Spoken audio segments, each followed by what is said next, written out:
사랑의 샘 평화의 소리 KCR 11시 종합뉴스 365 헬스 마이랑의 매일 오후 변호사 윤영준 다이나스픽 JP 에듀케이션 에듀킹덤 컬리지 다네모라 EL 디자인 전망 좋은 창 공동 제공입니다. 뉴질랜드 뉴스입니다. 2021년 이후 정치 기부에 대한 RNZ 분석에 따르면 부동산 업계에 종사하는 사람들이 가장 많은 기부를 하고 있으며 거의 대부분이 국민당과 액트, 뉴질랜드 펄스트로 전달되고 있다고 밝혔습니다. 2021년부터 부동산 업계에 종사하는 사람들은 정당들에게 $250만 이상을 기부했습니다. 부동산 산업에서 발생한 기부금의 절반 이상인 53%가 국민당에게 돌아갔고 액트는 32%, 뉴질랜드 펄스트가 12%로 그 뒤를 이었습니다. 노동당은 2%를 받았습니다.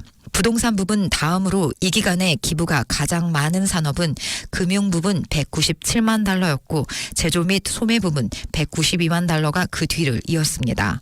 이들 업계들도 또한 대부분 국민당과 액트 및 엔젤 펄스트에 기부했습니다. RNZ 분석에 따르면 국민당은 2021년 초부터 부동산 업계에 종사하는 사람들로부터 $130만 이상의 기부금을 받았으며 국민당은 부동산 부분에 유리한 일련의 정책을 비밀로 하지 않았습니다. 현재 구입 후 10년 이내에 판매되는 대부분의 주거용 임대 부동산은 세금을 납부해야 합니다. 국민당은 이 기간을 2년으로 단축하려고 합니다. 국민당은 또한 대출 비용에 대한 세금 공제를 복원하여 임대 부동산 소유자에게 추가 세금 감면을 제공하기를 원하며 외국인이 $200만 넘는 금액의 부동산을 구입할 수 있도록 허용하려고 합니다. 벤 토마스 전 국민당 대변인은 당의 기부금 정책에 대해 알지 못했다고 밝혔습니다. 그러나 부동산 업계의 기부자들은 규제 완화가 엄청난 비용의 원천이기 때문에 이를 뒷받침해주는 정당을 지지할 것입니다. 국민당은 2일 월요일 뉴스허브에 힙킨스가 코비드19에 걸려 주최 측이 일정을 변경하려고 시도한 더 프레스 토론에 럭스는 참여하지 않을 것을 확인했습니다. 노동당 대표 크리스 힙킨스는 병상에서 지도자 토론에 참여하지 않을 것이라는 국민당의 크리스토퍼 럭슨을 비난했습니다. 코비드19로 고립된 힙킨스는 자신의 인스타그램 계정을 통해 성명을 발표하며 남섬에서 열리는 유일한 지도자 토론이며 2011년 지진 이후 시작된 전통으로 크라이스트 처치 주민들에게 큰 실망이 될 것이라고 힙킨스는 말했습니다. 그는 대체 날짜가 불가능할 경우 줌을 통해 토론하겠다고 전했습니다. 이에 대해 럭스는 성명을 발표하여 토론 진행이 안 된 것일 뿐 자신이 토론에서 손을 뗀 것이 아니라고 반박했습니다. 국민당 대변인은 럭슨이 예정된 화요일 밤은 토론할 준비가 돼 있지만 다른 날짜로 재조정할 수는 없다고 말했습니다. 국민당은 또한 토론이 리더 대 리더가 되어야 한다며 힙킨스를 대신한 다른 노동당 의원과는 럭슨이 토론하지 않을 것이라고 전했습니다. 그러면서 자신이 토론 참여를 철회했다는 주장은 노동당이 퍼뜨리는 잘못된 정보일 뿐이라고 반박하며 이는 노동당은 자신에 대해 긍정적인 말을 할 것이 없고 뉴질랜드에 대한 긍정적인 계획도 없기 때문이라고 언급했습니다. 럭스는 힙킨스와 이미 2차례 토론을 했으며 다음 주 목요일 밤에 다시 토론할 것이라고 전했습니다. 국민당 대표인 크리스토퍼 럭슨은 자신이 선거에서 승리할 경우 조약에 대한 국민투표를 배제하는 데 더 근접하고 있습니다. 그가 선호하는 연합 파트너인 액트는 최근 조약에 대한 국민투표가 선거 후 협상에서 최종 결정이 될 것임을 재확인했습니다. 후위 호스트 줄리안 윌콕스와의 인터뷰에서 럭슨은 총리직을 수행하며 조약에 대한 국민투표를 배제하라는 압력을 받았습니다. 럭스는 조약에 대한 국민투표가 분열을 일으킨다고 설명했으며 이를 지지하지 않을 것이라고 밝혔습니다. 그러나 럭스는 국가 이름을 아테아우라 뉴질랜드로 변경할지 여부에 대한 국민투표에 더 개방적이었으나 개인적으로는 그러한 변경을 지지하지 않는다고 말했습니다. 그러나 럭스는 마오리 보건당국인 테아카 회오라에 대한 반대 입장을 거듭 밝혔습니다. 크리스토퍼 럭슨과 그의 아내 아만다는 사전투표 첫날 투표했습니다. 두 사람은 국민당 대표가 출마한 보타니의 이스트뷰 바프티스트 처치 앤 커뮤니티 센터에서 특별 투표를 했습니다. 그러나 럭슨 가족은 앱섬에 살고 있어 10월 14일 이후 총리가 되기를 원하는 사람이 자신의 이름에 투표할 수 없습니다. 그는 정치에 입문했을 때 그의 가족이 앱섬에 정착했기 때문에 이사하지 않았다고 설명했습니다. 녹색당 공동대표 제임스 쇼도 웰링턴 빅토리아 대학교에서 사전 투표를 했습니다. 무료 영어 코스가 있습니다. 바로 다이나스픽입니다. 한국어 문의는 027-514-6408로 하시면 됩니다. 감사합니다. 뉴질랜드 통계청 스타스틱스 엔젯에 따르면 8월에 건축 허가된 신규 주택수는 지난해 8월에 비해 30.3% 감소했습니다. 지난해 8월 4,547건에 비해 8월에는 전국적으로 모든 유형의 신규 주택 3,170건의 건축 허가가 승인됐습니다. 신규 주택 건축 허가 승인 건수는 올해 초부터 감소세를 보이고 있어 최근 주거용 주택 건설 붐이 곧 끝날 것이라는 신호입니다. 8월까지 12개월 동안 신규 주택 허가는 42,110건으로 지난해 8월까지 12개월간 동의된 56,653건에 비해 16.9%, 2021년 8월까지 12개월에 비해 9.5% 감소했습니다. 연간 기준으로 가장 큰 감소는 독립형 주택으로 지난 12개월에 비해 8월까지 25.1% 감소했으며 타운하우스 및 홈 유닛은 마이너스 12.2%, 아파트는 마이너스 7.2% 순이었습니다.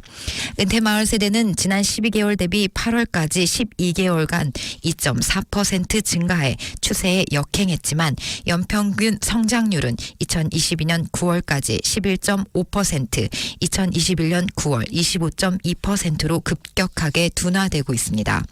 또한 건축 허가된 주거 개조 작업 금액도 둔화되어 8월에 승인된 구조적 변경 금액이 2억 2,600만 달러로 작년 8월에 비해 9.0% 감소했습니다. 허가된 구조 변경 작업의 가치도 연간 기준으로 0.7% 감소하여 2년간의 두 자릿수 연간 가치 증가가 끝났습니다. 주택시장은 신규 매물과 재고 수준 평균 호가가 모두 8월에 비해 소폭 상승하면서 봄 판매 시즌이 상당히 조용하게 시작된 것으로 보입니다.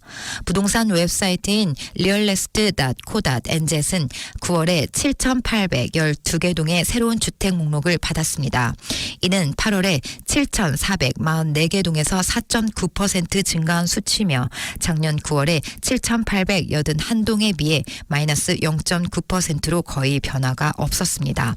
그러나 이는 2020년 9월 마지막 봄이 최고조에 달했을 때 웹사이트가 받은 10,050개 동의 신규 목록보다 여전히 훨씬 낮으며 8,901개 동의 신규 목록이 발생한 2019년 9월의 코비드 이전 수준으로 회복되기 위해서는 아직도 요원함을 시사합니다.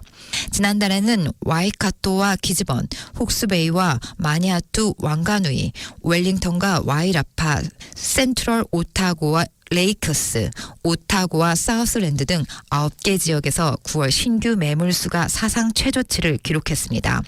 웹사이트에서 판매 가능한 주택의 총수는 8월 22,750건에서 9월 말 23,564건으로 3.6% 증가해 3개월 만에 최고치를 기록했지만 지난해 9월과 비교하면 여전히 9.0% 감소했습니다.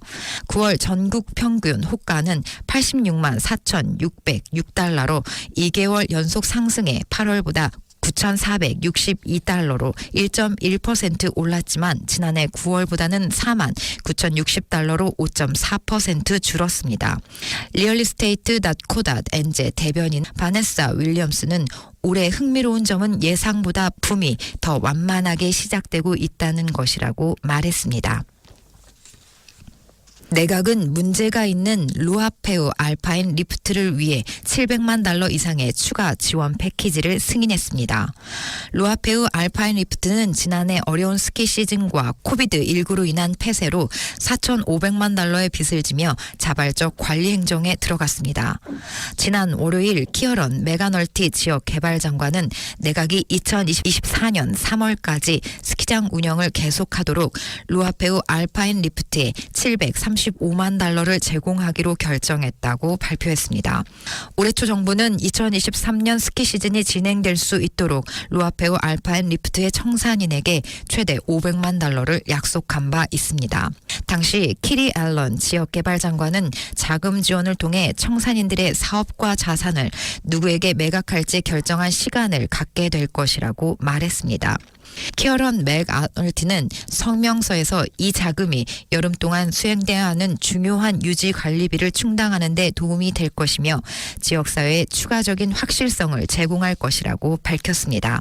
그는 스키장 미래에 대해 이해관계자인 이위와 하프 간의 추가 대화를 위한 시간을 허락할 필요가 있다고 말하며 2주도 채 안 남은 선거를 고려하면 이는 적절한 결정이었다고 덧붙였습니다. 오클랜드 시의회는 주택용 개발을 막기 위한 마누레와의 식물원 인근 토지 구입에 $1,200만 지출했습니다. 웨인 브라운 시장은 1.6헥타르의 녹음이 우거진 부지를 구입하면 시의회가 식물원을 확장할 수 있을 것이라고 설명했습니다. 이번 토지 구입은 시의회가 일부 서비스를 중단하고 500명의 일자리를 삭감했으며 $3억 7,500만 예산 부족을 메우기 위해 오클랜드 공항 주식 일부를 매각한 후에 이루어졌습니다. 웨인 브라운 오클랜드 시장은 미래 세대에게 혜택을 주고 더 많이 열린 공간을 제공할 것이기 때문에 이번 구매가 정당하고 부적절한 개발로부터 보호하기 위해 지금 조치를 취해야 했으며 그렇지 않으면 이 기회를 영원히 잃어버렸을 것이라고 강조했습니다. 시의회는 해당 부동산에 대해 $1,237만 지불했으며 그중 $1,076만 부채로 충당됐습니다. 웨인 브라운 오클랜드 시장은 예비 자금을 보유하고 있지 않기 때문에 이번 인수에 대한 부채 자금 조달 선택은 이를 사용할 세대에 걸쳐 전략적 자본 투자 비용을 분산시키는 것을 기반으로 한다고 덧붙였습니다. 시의회 기획과 환경 및 공원위원회 위원장인 리차드 힐스는 토지 구입으로 향후 테마 정원을 개발할 수 있는 기회가 열렸다고 말했습니다. 지금까지 전해드린 뉴질랜드 뉴스는 뉴스허브, 원뉴스, RNZ, 뉴질랜드 헤럴드, 스타프, 인터레스tat, 코닷, 엔젯에서 간추렸습니다. 오늘의 환율 정보입니다. 뉴질랜드 달러와 대비 원화의 기준 환율은 808원 91전, 한국에서 보낼 때 816원 99전, 한국에서 받을 때 800원 83전입니다.